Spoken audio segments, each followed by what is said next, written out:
Assalamualaikum warahmatullahi wabarakatuh. Perkenalkan, nama saya Yogi Putra, NPM 1901011173 dari kelas 4C. Baiklah, di sini saya akan menjelaskan materi tentang pernikahan, yang mana tugas ini saya buat untuk memenuhi mata kuliah fikih munakahat. Kenapa sih kita harus menikah? Ada beberapa alasan mengapa seorang harus menikah. Yang pertama, Anda akan hidup lebih lama. Kedua, Anda akan lebih sehat. Ketiga, Anda akan lebih bahagia. Keempat, rendahnya risiko kelainan jiwa. Tambahnya rezeki. Kurangnya penyalahgunaan obat-obatan dan alkohol.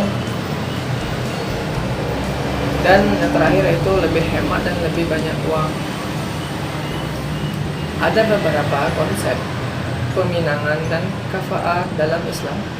Peminangan yaitu proses pernyataan ingin membina rumah tangga antara satu sama yang lain, yang dilakukan sebelum pernikahan, baik melalui wali ataupun secara langsung. Tidak ada dasarnya jelas dalam spesifik tentang suruhan peminangan. Oleh karena itu, kebanyakan dari ulama menyatakan hukumnya mubah, walaupun di antaranya mereka ada yang mewajibkan dengan mengatakan bahwa peminangan ialah tradisi Nabi. Peminangan ada dua macam. Yang pertama secara langsung, kedua maupun tidak langsung. Pembagian ini tergantung dalam keadaan orang yang dipinang. Kufu berarti yaitu sama, sederajat, sepadan atau sebanding. Maksud kufu dalam perkawinan yaitu laki-laki sebanding dengan calon istrinya, sama dalam kedudukan, sebanding dalam tingkat sosial, dan sederajat dalam akhlak serta kekayaan. Hukum kafa'ah ini para ulama tidak sama, meskipun ada sedikit kemiripan seperti hanya yang kita lihat pada keempat imam mazhab. Dalam penentuan kufu yang dijadikan ukuran adalah suatu wali bila mana ia dikawinkan dengan laki-laki yang tidak kufu. Tetapi laki-laki yang terpandang tidak aib jika istrinya itu berada di bawah derajatnya. Ada beberapa syarat dan rukun nikah. Yang pertama yaitu ada wali untuk mempelai perempuan. Wali nikah pihak perempuan antara lainnya yaitu ayah, bisa diwakili oleh kakek ataupun saudara kandung dari ayahnya tersebut. Yang kedua, ada saksi dari kedua belah pihak.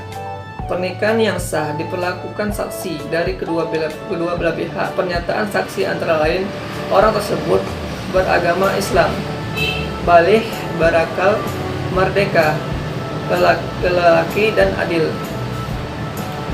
Yang ketiga yaitu mahar.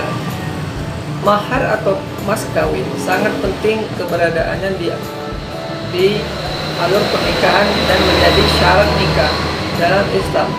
Menikah adalah sejumlah harta yang diberikan oleh pihak laki-laki kepada pihak perempuan. Yang keempat yaitu ijab kabul. Ijab dan kabul dimaknai sebagai janji suci kepada Allah Subhanahu wa taala di hadapan penghulu, wali, dan saksi. Pelaksanaan hijab ini dalam merupakan syarat sah agar pasangan memiliki sah sebagai pasang suami istri. Adapun akad nikah dalam Islam, akad nikah yaitu acara inti dari pernikahan, yaitu seluruh rangkaian pernikahan itu disebut dengan akad nikah. Dalam akad nikah dalam Islam harus ada 5 syarat pernikahan yang harus dilakukan supaya pernikahan tersebut syah. Yang pertama yaitu calon mempelai pria, kedua calon mempelai wanita, yang ketiga wali dari mempelai wanita, yang keempat 2 orang saksi yang adil, yang kelima ijab kabul. Wali dan saksi dalam pernikahan. Wali pernikahan merupakan seseorang yang berhak menikahkan anak perempuannya dengan seorang lelaki yang menjadi pilihannya. Wali pernikahan ada 2, yaitu wali nasyab dan wali hakim. Wali nasab adalah orang yang merupakan anggota keluarga pihak mempelai wanita yang memiliki hubungan darah. Wali nasab diantaranya yang pertama ayah, kakek.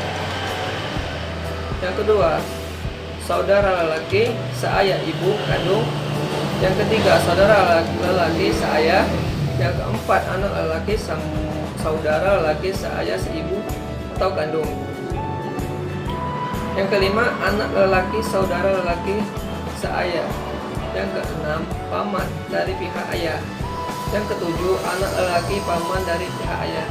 Wali hakim adalah wali yang berasal dari Menteri Agama dan selanjutnya diserahkan pada petugas pencatat nikah. Saksi nikah merupakan rukun pelaksanaan akad nikah. Saksi nikah setidaknya ada 2 saksi nikah yang dimana harus memiliki beberapa kriteria yang seseorang lelaki muslim adalah ada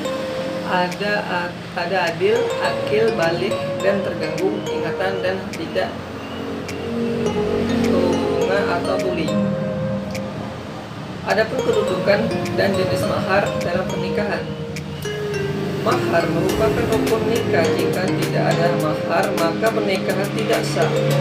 Dalam Islam sendiri, mahar paling baik adalah mahar yang tidak memberatkan calon mempelai pria, walaupun hanya sekedar mahar membaca salah satu surat Al-Quran, asalkan kedua mempelai sudah sepakat, maka tidak menjadikan masalah. Ulama fikih sepakat bahwa mahar dapat dibedakan menjadi 2, yaitu mahar musamah dan mahar mitsil. Mahar musamah yaitu mahar yang telah disebutkan pada saat nikah, nilai serta dan keadaannya telah diterapkan antara suami dengan istri. Sedangkan mahar mitsil yakni kebaikan, dan mahar musamah yaitu mahar yang belum disebutkan dalam akad pernikahan dan bisa jadi belum disepakati nilainya.